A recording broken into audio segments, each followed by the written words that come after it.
Bedtime Stories with Mr. Josh.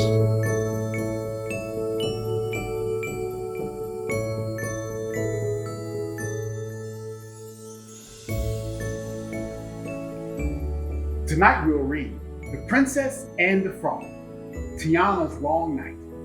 We'll visit Princess Tiana the night she opens her restaurant, Tiana's Palace, where she's faced with many unexpected challenges, but receives some unexpected help.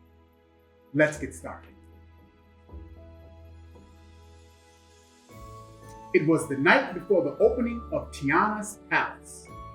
Tiana had dreamed her whole life of opening her own restaurant.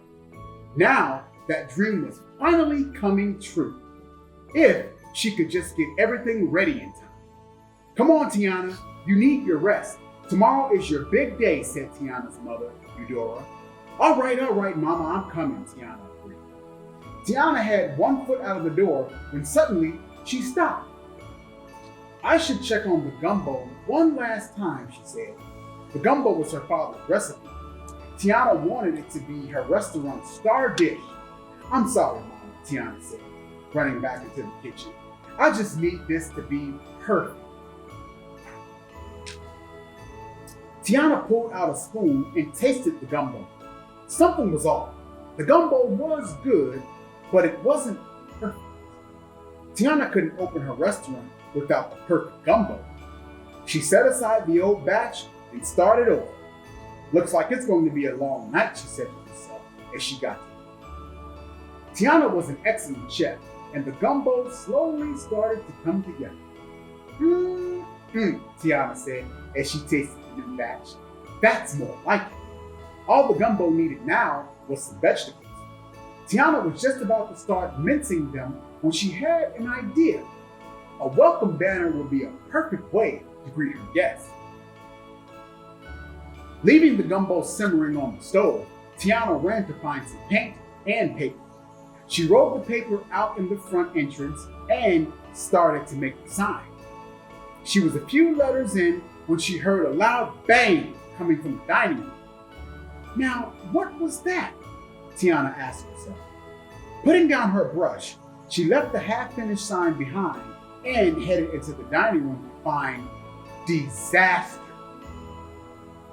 A big gust of wind had blown open the dining room's doors. The band sheet music for the grand opening was everywhere. Tiana hurried to pick up the papers. She wanted to put them back where they belonged, but she didn't know how to read music. What if she put the papers back in the wrong order? Well, Tiana, you're a pickle, she said aloud. She looked around. She still needed to slice the vegetables for the gumbo, and the banner needed to be finished. Setting the pile of papers on the table, she headed back toward the kitchen. The music would have to wait. Tiana swung the kitchen door open to find the gumbo where she had left it. Next to it was a plate of perfectly minced vegetables. That's strange, Tiana thought. Who could have done all of that work? Tiana was sure that everyone had already gone home for the night. Had she chopped the vegetables herself and forgotten about it? She shrugged. She didn't have time to dwell on the mystery. There was still a lot of work to do. With the vegetables prepared, it wasn't long before the gumbo was done. Tiana took one last taste, just right, before she headed back to finish the sign. But when Tiana reached the front door, she found that she couldn't finish the sign. It had already been done and hanging over the entrance of the restaurant. I know I didn't do that, Tiana thought. Who could be helping me with all this work? Confused, Tiana went back to the dining room. She still had all that sheet music to sort through, but when she looked for the pile of music she had left on the table, it was gone. Tiana walked to the stage. The sheet music had been sorted and placed neatly on each musician's stand. Just then, Tiana heard a happy tune coming from the back deck. Curious, she opened the door. Outside, Tiana saw Louis playing his trumpet. Naveen and Eudora were dancing happily to the music. Well, What do we have here? Tiana asked the group, laughing. I knew as soon as you went back into that kitchen that you would find more work to do, Tiana's mother said, giving her a big hug. I wasn't going to let you work all through the night all by yourself. I thought you could use some extra hands. Your mother finished her sign, Naveen said, and you know I love to mince. After all, I did learn from the best. The prince grabbed Tiana around the waist, pulling her into a dance. The wind sure made a mess of that sheet music, Lewis added. Luckily, I know every song. Putting the music in order was easy. Tiana laughed. Thank you, everyone.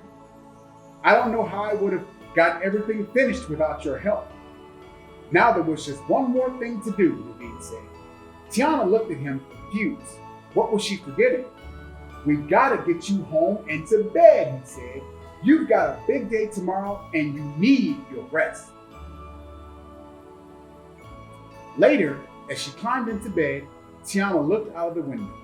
In the sky, the North Star twinkled down at her. Tiana remembered wishing on the star years earlier. It had been her dream to open a restaurant with her father. She wished he could be here with her to see her dream come true, but she knew he would be proud. And thanks to her friends, the grand opening was sure to be perfect, just as it should be. The end.